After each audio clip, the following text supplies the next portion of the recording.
You're probably not familiar with this particular story. I covered this a few weeks ago. Everywhere, evil. I'm everywhere. This one was exceptionally disgusting to me. Now,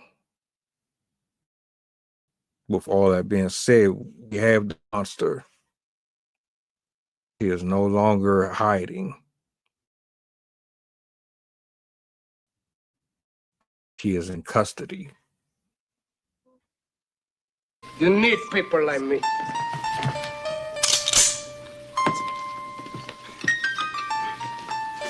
You need people like me so you can point your fucking fingers.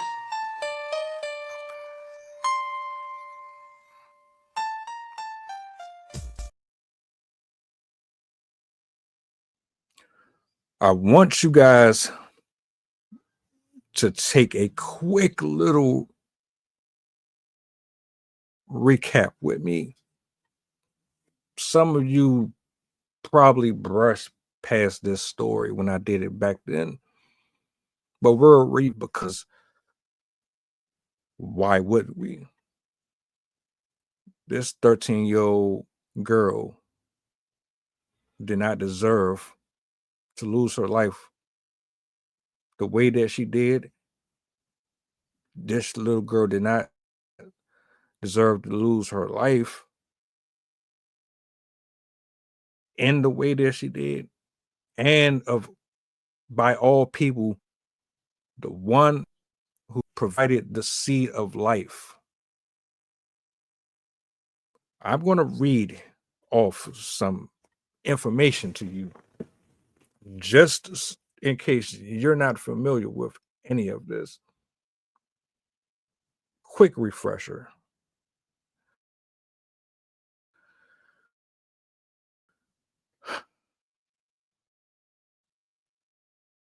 A new court claims Darnell Jones poultry inflicting the injury that killed his 10-year-old daughter, Kimani Lateef. In Toledo Municipal Court, Jones, who also goes by the alias Jones Ogletree, admitted to the police that he inflicted the wound that caused Kimani's death. The document references Kimani's cause of death as determined by the Lucas County coroner, a large laceration to the neck caused by a bladed instrument,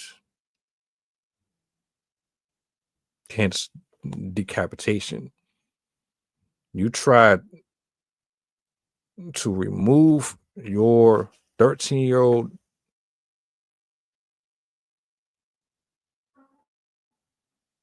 you try to remove her head from her body. You're telling me that you really had it in you, not only to assault her, leave her, but you went as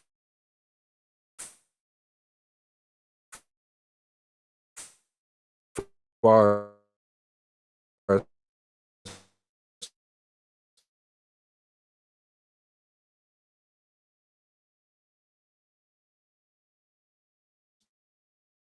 to chop her up.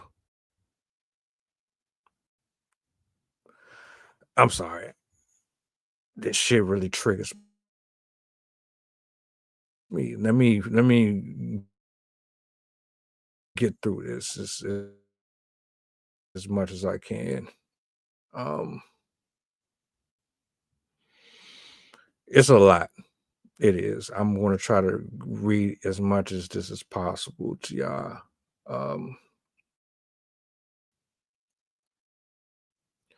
A second affidavit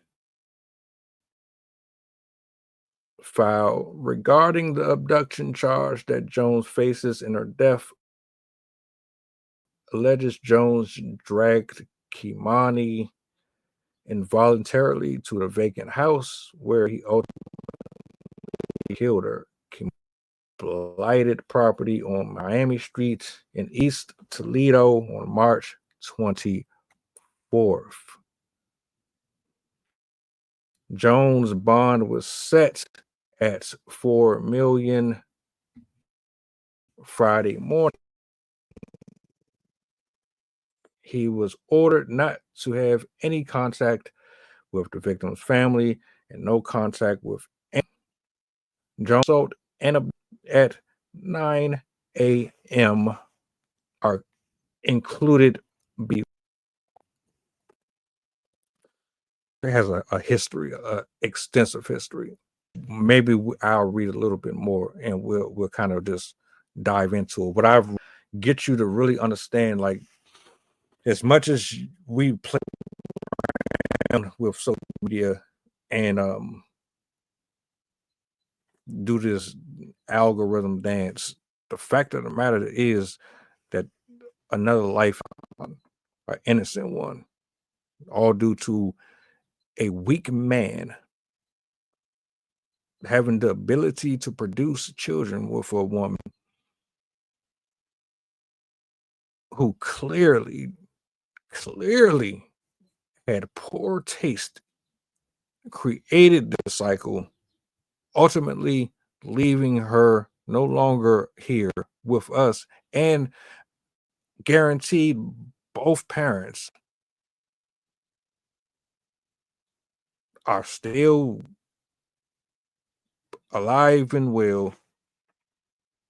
Matter of fact, don't quote me on that because I can't remember if the mom is still alive or not.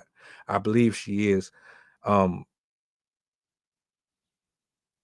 This shit right here will rewire your moral compass 1,000 times, man. Especially if you're a parent. I know this will bother me. Let's continue though.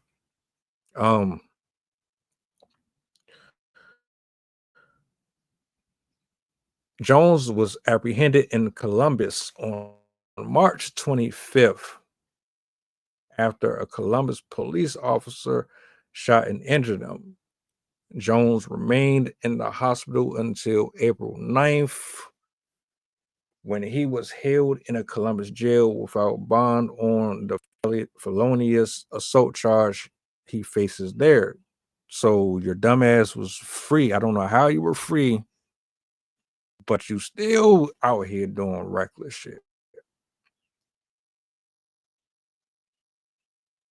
He was scheduled to appear in a Franklin County court on April 10th, but he did not appear. Multiple sources told WTOL 11 that Jones did not appear in court because he was still recovering from his injuries when he was shot by Columbus police.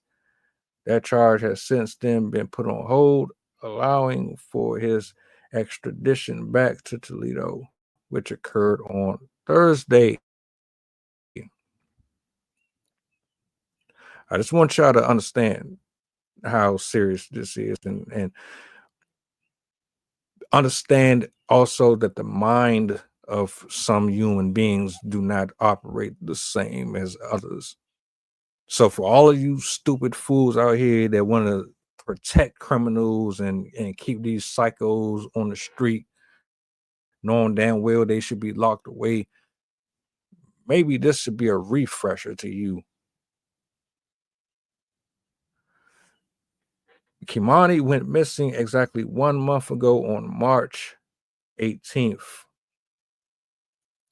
Her disappearance sparked search parties and garnered attention from the community. Her body was discovered in blighted East Toledo property on March 24th, according to the Lucas County Coroner's Office. Kimani's cause of death: multiple deep cuts to her neck. Her manner of death was ruled a homicide.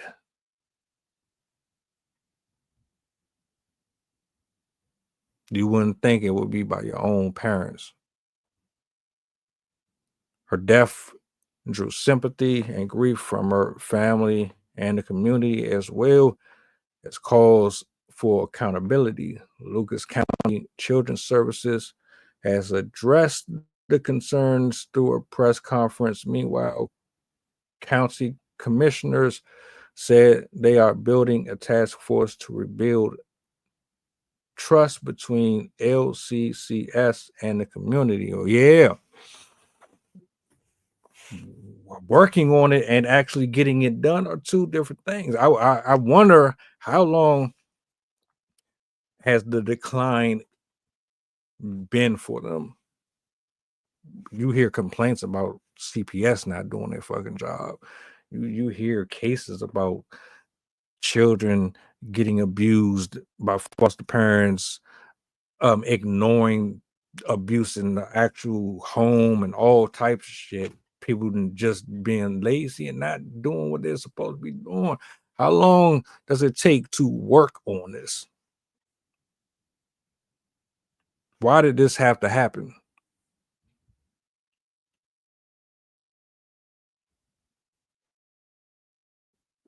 Jones was the last person to see Kamani alive, but before she was reported missing on March 18th, according to police, Jones was accused of removing her from her home without her guardian's consent and giving police inconsistent statements about his activities with the victim, according to a warrant issued for his arrest.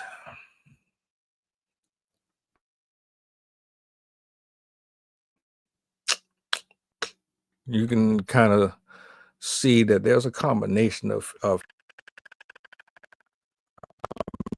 you know what I'm saying, um that is terrible. That is absolutely terrible. It makes me every day to have more value for my family. This shit should have never happened. It should have never happened. And we're not doing our job. The community, the councilmen doing their fucking job.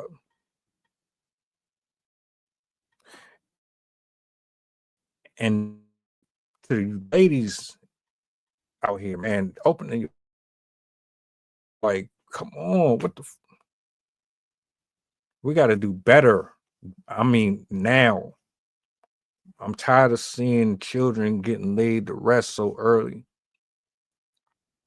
because you don't know how to pick dudes.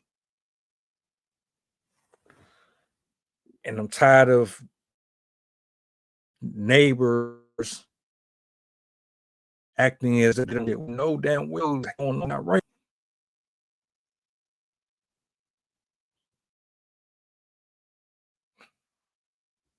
My heart goes out to this community, man, for real. Give as much justice as you can. That's all I can say, man. And I hope and pray that this makes and forces them to have more empathy for what's going on around us.